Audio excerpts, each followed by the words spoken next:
So, now that I'm out the other side of this build review, it's time to look back and take stock. What did I like about Fly's Hurricane? What didn't I like? And most importantly, is this a kit that I would recommend? Well, the answer to that last question is complicated. So for now, let's start with the good.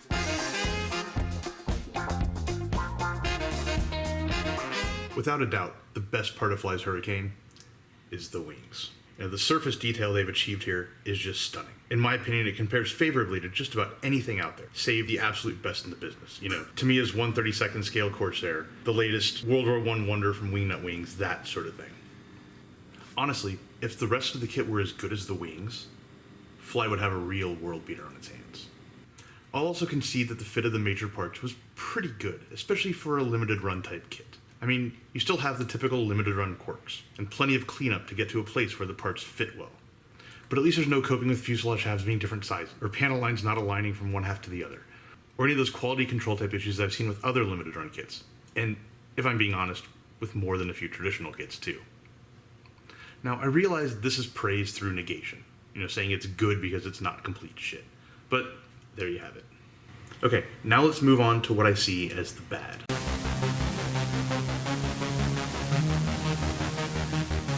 It's important first, though, to clarify where I'm coming from as a modeler.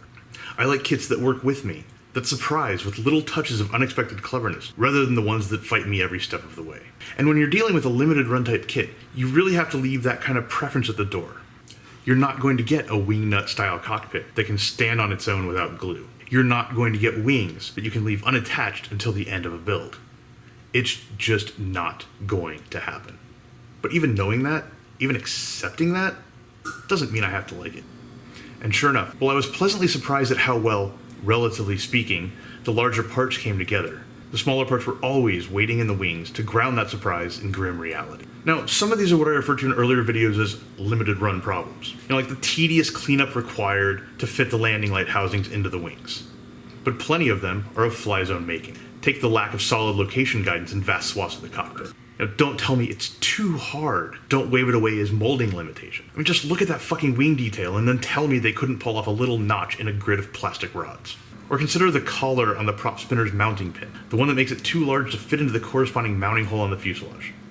What the fuck? Yeah, it's easy enough to enlarge that mounting hole, but it's also something they could have done when they were making the molds in the first place. Or what about the decision to not provide a plastic backing piece for the instrument panel? I don't know about you, but I'd much rather be able to weld styrene to styrene, instead of having to take CA to photo etch and suffer through getting a good bond along that razor-thin edge. I also found myself getting annoyed by the choices of what to cast, or rather what not to cast, in resin. It's a totally common practice with these types of kits to render certain detail parts in resin. Tires, the seat, the cannons. But there are other parts that could have totally benefited from the finer detail that resin allows for. The prop spinner, for example. Or the control yoke, as I mentioned way back in part 2 or part 3. Then there's the instructions. If Fly had shipped actual pieces of shit in the box, I don't know if they'd be worse than these instructions. There are minor annoyances, like sticking the parts legend to the front of the instructions, which necessitates all kinds of flipping. And there are greater ones, like the vague and sometimes non-existent placement guidance, the frequently fictional rendering of parts and where parts go, and adding detail that's just not present in the kit. Way to set up expectations and then just immediately dash them. And then there's the tendency for the instructions to just go and skip steps or to contradict what's come before and demand that you break the rules of space-time to get certain parts to fit over and under and through other parts that have already been glued down. Look, if I had the ability to violate space-time, I'd use it to do much cooler shit than install some tube framing in a model kit's cockpit. Like build a lightsaber or something.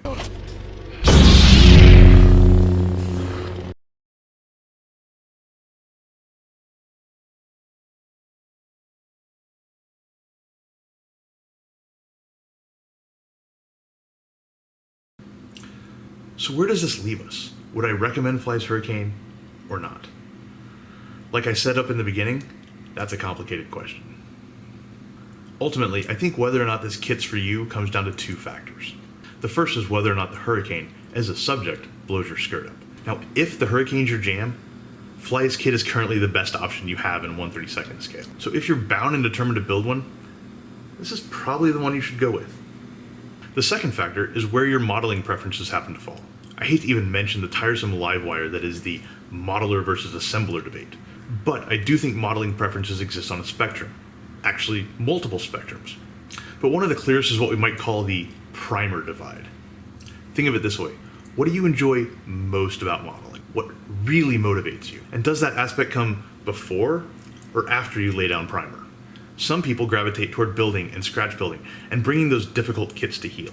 For others, it's the painting, or the markings, or the weathering, or something like that. Now, I'm not at all saying this divide is absolute. You don't have tribe A, tribe B. It's not an Autobots and Decepticons type of thing. But every modeler leans, at least to some extent, to one side or the other. And if you don't, you're probably lying to yourself.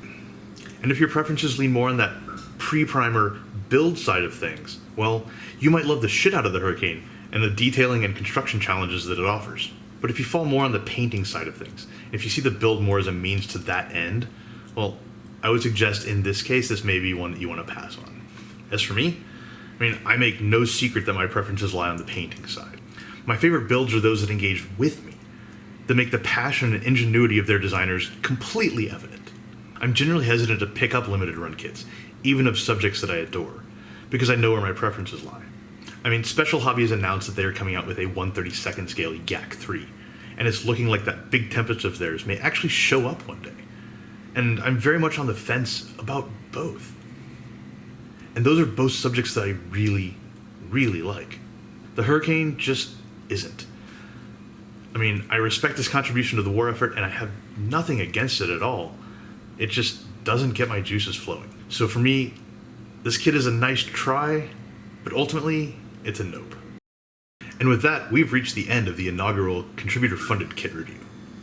To those of you who contributed, thank you so much for your support, and I really hope that this review has lived up to your expectations. As much as it's been a slog, it's also been a complete blast. So, what's up next? Well, round 2 voting will be kicking off in a few days, and this next roster just looks absolutely insane. We've got everything from Tacom's new T55 and Bronco's P40 to Kinetic's super highly anticipated Hornet. And to be honest, I can't even begin to guess what's going to come out on top when all the voting dust settles. Now, if you want to get in on that selection process, go ahead and contribute. And if you want to sit on the sidelines and make snarky comments, that's cool too. I love snarky comments. So, it's been fun, and until next time.